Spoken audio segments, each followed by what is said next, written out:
জয় শ্রী মহাকাল। মহাকালেশ্বর মন্দির হল ভগবান শিবের দ্বাদশ জ্যোতির্লিঙ্গের অন্যতম।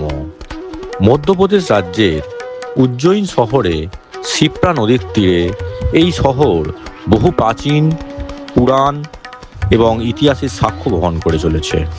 আজকে আমাদের সঙ্গে চলুন, আমরা কলকাতা থেকে সরাসরি এই উজ্জয়িন শহর যাব এবং কিভাবে যাব, কোথায় থাকব, কিভাবে দর্শন করব, সমস্ত নিদর্শন আপনাদের সামনে তুলে ধরব। নমস্কার, গুড মর্নিং সবাইকে। 6 তারিখ আমরা বেরিয়েছিলাম ভোর 4টের সময়। আর এখানে এসে এই হোটেলে, এটা হচ্ছে রেওয়া, আমরা যে মহাকাল যাচ্ছি উজ্জয়িন যাওয়ার পথে রেওয়ার যে হাই রোডের পাশেই সিটির মধ্যে একটা হোটেলে আমরা পেয়ে গিয়েছিলাম কালকে। তো মোটামুটি 9:30 নাগাদ আমরা হোটেলে ইন করে গিয়েছিলাম। আর এখন বাজে হচ্ছে 9টা। তো লম্বা ব্রেক হয়ে গেল, ভেবেছিলাম একটু শর্ট ব্রেক করবো। যাই হোক, সবাই টায়ার্ড ছিল, জার্নি করেছে। তো এখন আমরা যাব উজ্জয়িন মহাকাল। 12 ঘন্টা সময় লাগার কথা। চলুন বেরিয়ে পড়ি, আবার উজ্জয়িনে গিয়ে ভিডিও করছি। কলকাতা থেকে মহাকালের দূরত্ব 1637 কিলোমিটারের মতন। এই দীর্ঘ পথ আমরা দুভাগে ভাগ করে নিলাম। পূর্ব নির্ধারিত প্ল্যান অনুযায়ী আমরা 900 কিলোমিটারের কাছাকাছি রেওয়া বলে একটা জায়গা ঠিক করে নিলাম। সেখানে হাই রোডের ধারেই একটা হোটেল ঠিক করে নিলাম। প্রথম দিন চলে গেলাম রেওয়া পর্যন্ত। রেওয়ায় নাইট স্টে করলাম, একটু রেস্ট নিলাম। সকালবেলা আমরা বেরিয়ে পড়লাম আবার মহাকালের উদ্দেশ্যে।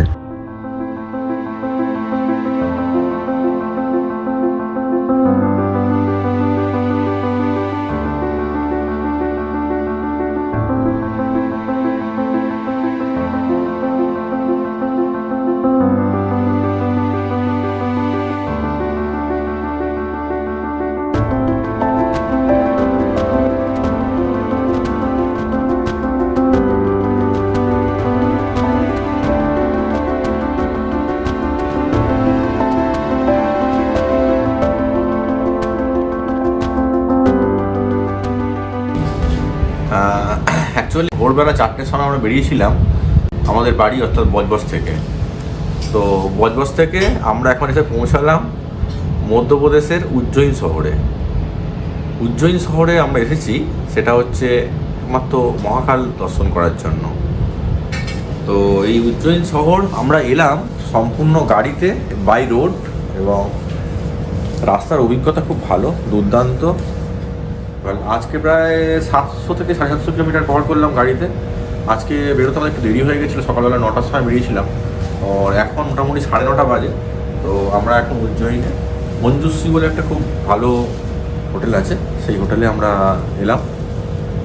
তো প্রত্যেকে খুব টায়ার্ড, টানা 2 দিন গাড়ি জার্নি করে আলটিমেটলি আমরা পৌঁছে গেছি উজ্জয়িনে। এবার এখন আমরা ফ্রেশ হব, ফ্রেশ হয়ে একটু খাওয়া দাওয়া করবো, খাওয়া দাওয়া করে শুয়ে যাব। কালকে আমাদের যেটা স্পেশাল দর্শন বলে আলাদা কিছু, মানে একটু সামান্য আলাদা কিছু হয়েছে। সেই একটা 250 টাকার অনলাইন টিকিট আমরা কেটে নিয়েছি। 8টা থেকে স্লট আছে, 8টা থেকে 9টা। এই 1 ঘন্টার মধ্যে আমরা দর্শনটা করে ফেলবো। দর্শন করার পরে আমরা এই উজ্জয়িন শহরটা একটু এক্সপ্লোর করবো। মোটামুটি এই প্ল্যান আছে। তো আজকে একটু ফ্রেশ হয়ে যাই, ফ্রেশ হয়ে যাওয়ার পরে আমরা কাল থেকে নতুন সকাল থেকে আবার শুরু করবো।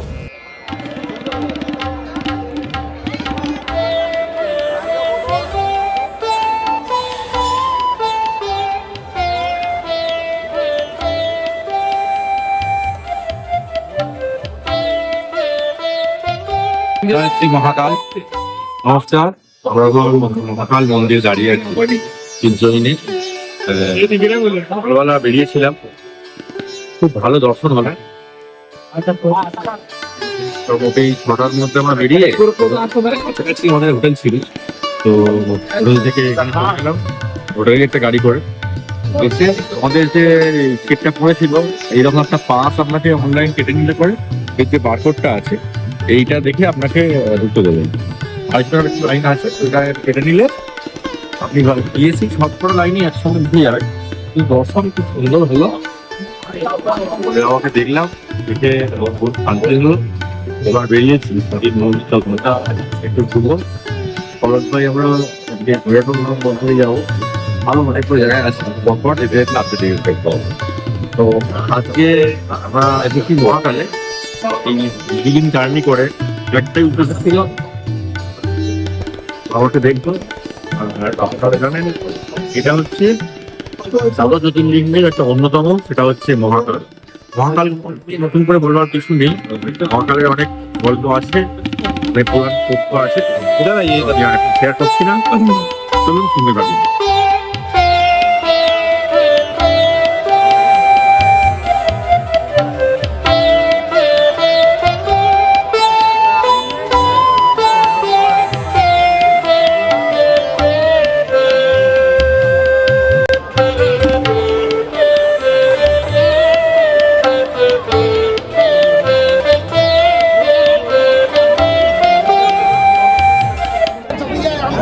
আমরা এখন মহাকাল মন্দির থেকে দর্শন করে চলেছি বাবা ভৈরবনাথের মন্দির দর্শন করতে। তো ঢোকার আগে অনেকটা হেঁটে আসার পর এই গরমের মধ্যে, তার মধ্যেও ভিড়টা দেখুন বন্ধুরা। আমি জেনারেলি মন্দিরের ভেতরে ভিডিও খুব একটা করি না, বা অনেক জায়গায় অ্যালাউ করে না, সেটাই অভ্যেস হয়ে গেছে। আজকেও মহাকালে যাওয়ার সময় কিছু জায়গায় ভিডিও করার সুযোগ ছিল, কিন্তু যেহেতু ওই সময়টা ভিডিও কোনো মন্দিরেই করি না, একটা হ্যাবিট হয়ে গেছে, আমিও ভিডিও বানাইনি সেরকমভাবে। তো এটা হচ্ছে লাইন, আর এই হচ্ছে রোদের। এখন টেম্পারেচার বেশ হাই, মনে হচ্ছে এই চরম তাপমাত্রায় আজকে স্কিন বার্ন হয়ে যাবে। তো কিছু করার নেই, দর্শন করতেই হতো। আর ভিডিওটা আমি শুধু এই কারণেই করলাম, ভিড়টা দেখানোর জন্য। বেশিরভাগ মন্দিরেরই ভেতরেই বা কাছাকাছি কোনো ভিডিও আমার ব্লগে থাকে না কখনো।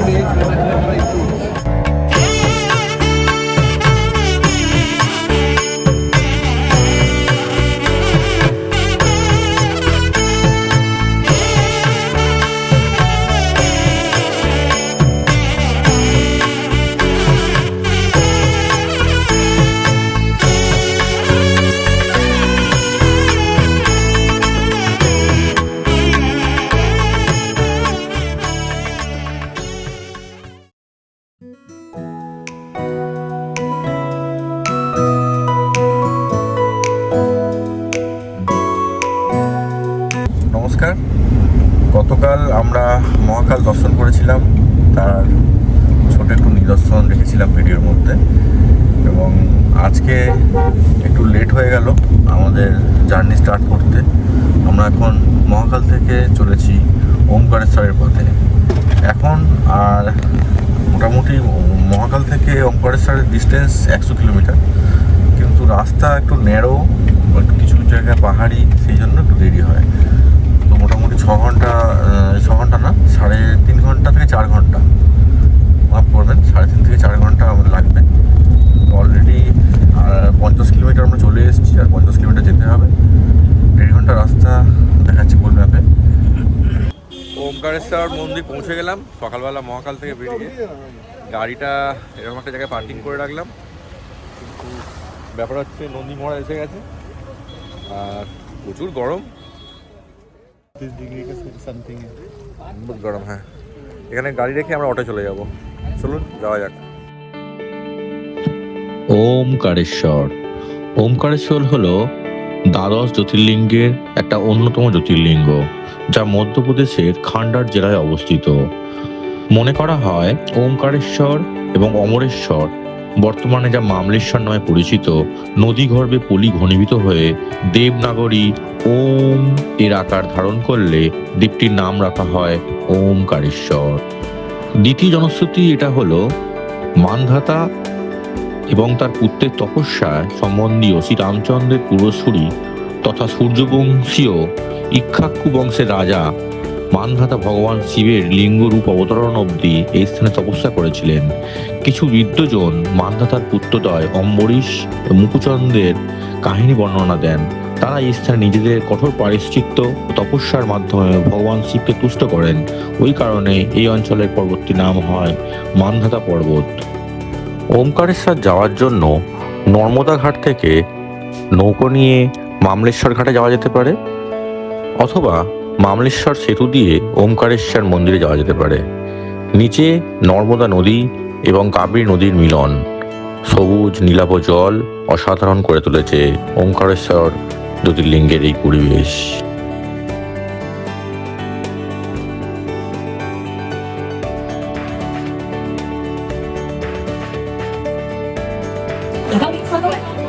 দেখছেন ওমকারেশ্বর মন্দির যাওয়ার রাস্তা। এই যে বাঁদিকের লাইনটা দেখছেন, এটা হচ্ছে উইদাউট পয়সা, উইদাউট ফিজের লাইন। আর এই ডান দিকের লাইনটা, এটা হচ্ছে 150 টাকা করে পড়েছে। তো তার বিনিময়ে আমাদের হাতে একটা এরকম ব্যান্ড দিয়েছে। এই ব্যান্ডটা পরে আমরা এদিক দিয়ে যাচ্ছি।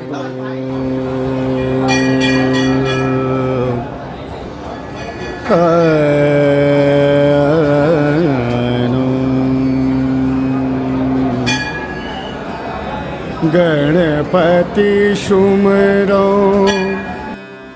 शारदा,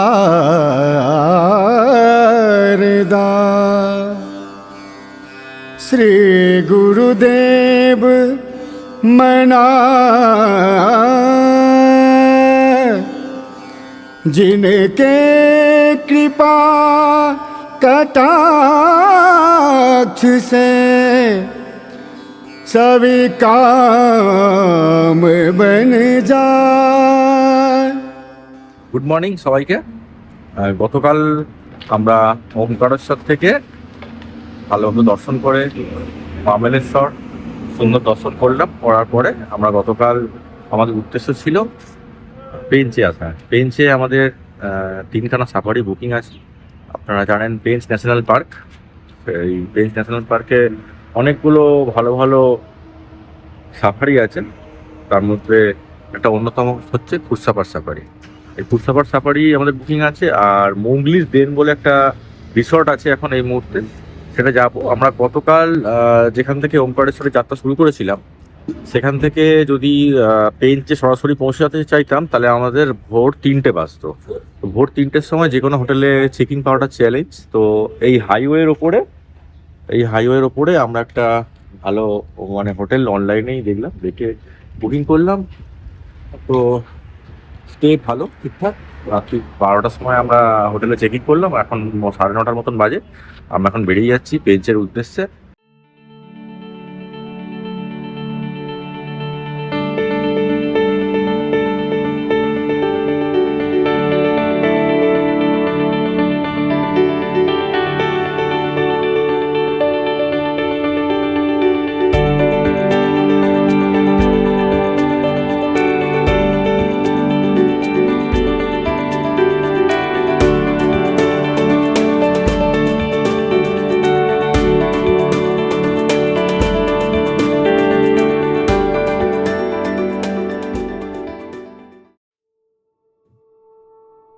পেঞ্চ টাইগার রিজার্ভ, যা ভারতবর্ষের অন্যতম টাইগার রিজার্ভ নামে পরিচিত। 1179 বর্গ কিলোমিটার এমপিতে এবং 741 বর্গ কিলোমিটার মহারাষ্ট্রে অবস্থিত এই পার্কে প্রায় 70 থেকে 80টি বাঘ দেখা যায়। প্রায় 441 বর্গ কিলোমিটার শুধুমাত্র কোর জোনের মধ্যে পড়ে। এই পেঞ্চে 11টি প্রাইমারি গেট আছে, এর মধ্যে অন্যতম তুরিয়া, জামতারা, সিলারি, খুরসাপাড়, পাওয়াসা সবই কোর এবং বাফার জোনের মধ্যে আছে। তার মধ্যে যেসব প্রাণীগুলো দেখা যায় সবথেকে গুরুত্বপূর্ণ হচ্ছে royal Bengal tiger, leopard, sloth bear, wild dogs, wolf, এছাড়া চিতল, সাম্বার, নীলগাই এবং বাইসন দেখা যায়। প্রায় 325 রকমের পাখির প্রজাতি এখানে ঘুরে বেড়ায়। চলুন আপনাদের সকলকে এই পেঞ্চে নিয়ে যাই এবং পেঞ্চ টাইগার রিজার্ভের ভিতরে দেখাই।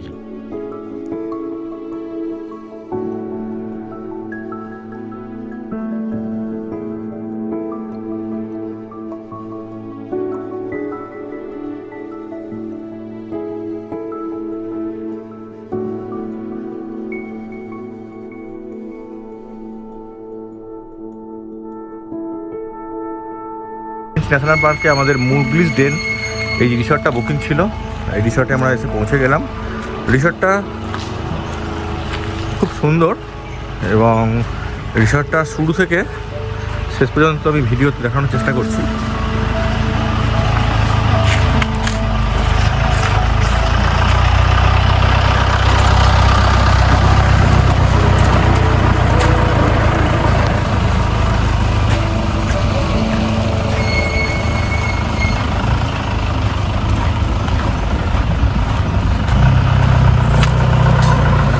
রিসর্টটার এদিকটা হচ্ছে রিসেপশন, সুইমিং পুল আছে আর রেস্টুরেন্টটা এদিকে।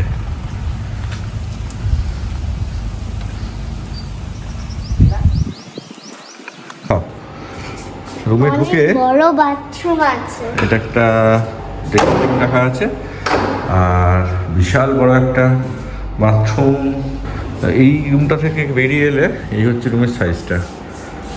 এটা দুজন শোয়ার জন্য যথেষ্ট। পুরো একদম জঙ্গলের ভিতরে, হালকা একটা ফেন্সিং করা আছে, কারণ জঙ্গলের ভেতরে তো যা কিছু আসতেই পারে। এই হলো ওভারঅল রিসর্টটা। আমরা এখন যাচ্ছি খাওয়াসা গেট। খাওয়াসা হচ্ছে একটা বাফার জোন। তো আজকে যেহেতু আমাদের পেঞ্চে আমাদের হচ্ছে প্রথম দিন, আমরা শুরুটা করছি কিরকম, কিছুটা এরকমভাবে। আমরা প্রথমে বাফার জোন যাব, বাফার জোনে আমরা ঘুরে দেখবো সব কিছু। কাল সকালবেলা আমাদের নিয়ে যাবো স্পোর্টস জোন।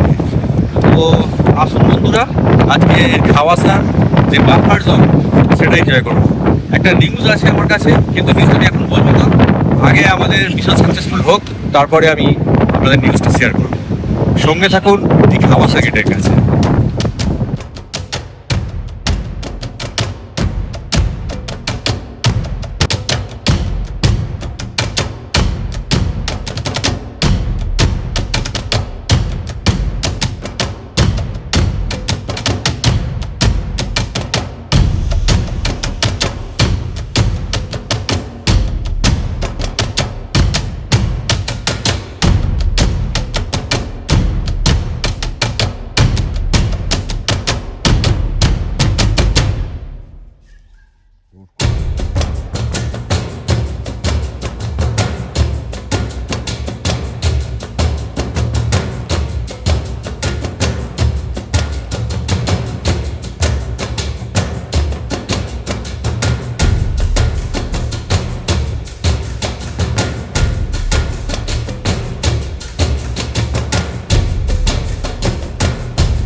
গুড মর্নিং সবাইকে।